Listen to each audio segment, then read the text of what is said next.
Welcome po kay Ariana. Ay, wow! Wow! Happy Monday po mga kahanggan. Araw po ng Lunes at bagyong-bagyo pa. Ang lakas ng ulan, lalo na kagabi. Tapos, yung mga inquiries ko, hindi ko pa nasasagot. Sorry po. Try ko po mamaya. Kasi mula kahapon wala po kaming kuryente. Tapos ang hina ng internet.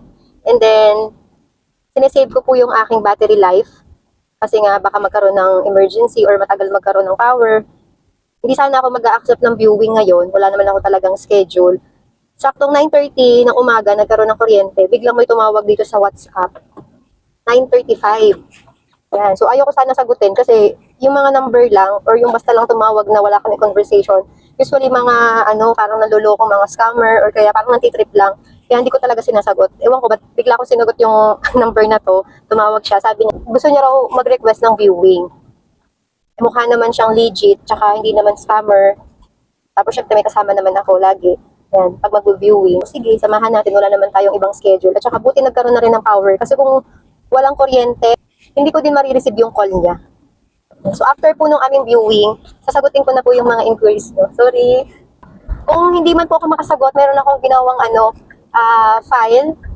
Scan nyo lang po yung code na yan. Nandiyan po yung mga computation, details ng mga properties, may mga videos na rin po dyan. Andito na kami sa meeting area namin. Grabe. Malakas pa rin yung hangin. Tapos ang dilim pa rin ng paligid. Umuulan-ulan pa din. Dumating na yung ating client at nakakatuwa dahil isang buong pamilya sila. Kasama nila yung mga bata. Sila yung reason kung bakit sila naghahanap ng bahay. Dahil daw lumalaki na yung mga kids at nagiging masikip na yung bahay na tinitirhan nila ngayon. Konting discussion and explanation lang dito sa office and then nagpunta na rin kami sa loob ng subdivision para may pakita ko sa kanila yung model houses at yung actual turnover. Nung makita nila yung bahay, medyo na problema agad sila kasi hindi daw kasya yung mga sasakyan nila. Ilan ka po ang car ninyo? Oh. Pinakita ko rin sa kanila yung available lots. Ang turnover dito ay bare, walang tiles at bedroom partition. Paano kung gina-approve, makukuha pa yung... Ngayon po may pre-qualification na po kayo bago po kayo mag-reserve. I-evaluate na po kayo. Para hindi sayang yung binayad. Malalaman na po natin. Honest review from our client, maganda raw yung amenities, pero yung bahay ay hindi fit sa kanila o sa may pamilyang malalaki na yung mga bata. Sabi nila yung mga bahay dito is ideal for starting family.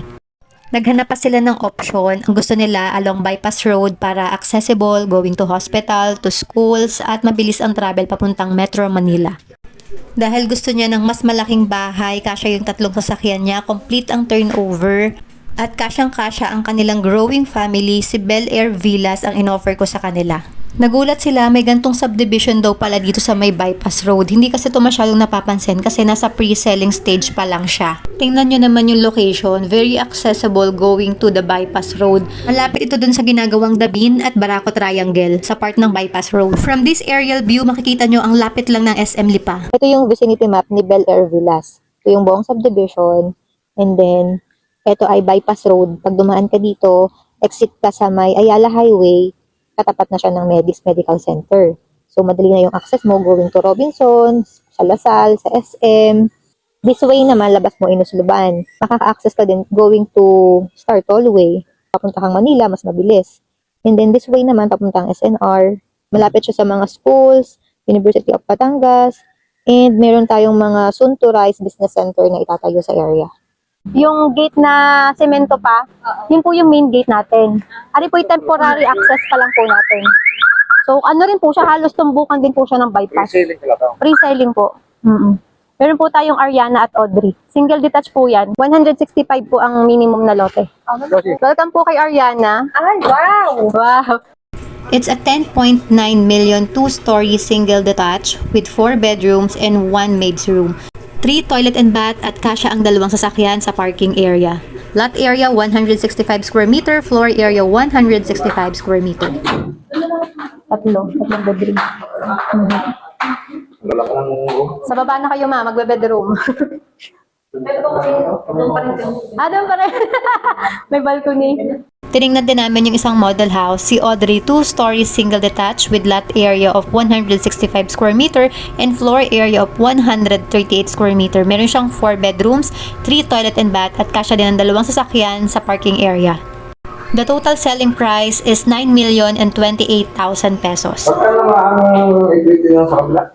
10%, 1,098,000. Payable po in 24 months, 43,000 per month. Bank financing na kung 15 years, nasa 94,000. Pwede ang strategy nyo, magdagdag po kayo ng down payment para bumaba yung loanable amount nyo. 100 a month. Tama, danggit ka na lang araw-araw. Nangangamoy lagi, sir. Dito ka natira pero nangangamoy lagi. Lagi ang ulam noon. Yata nananawa doon.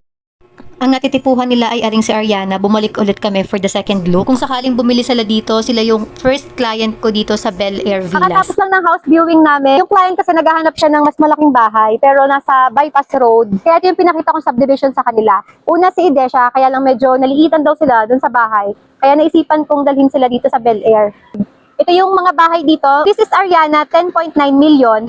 And then ito naman si Audrey na 9 million. Ang nagustuhan ng client natin, si Ariana, nire-request ko lang yung computation for corner lot and then sasend ko sa kanila. Kung gusto nyo rin makarating dito sa Bel Air Villas, you can also book a pre-viewing dito sa Bel Air Villas. Mag-message lang po kayo sa amin. My name is Broker Arna and I'm a licensed real estate broker based po dito sa Batangas area. Bye!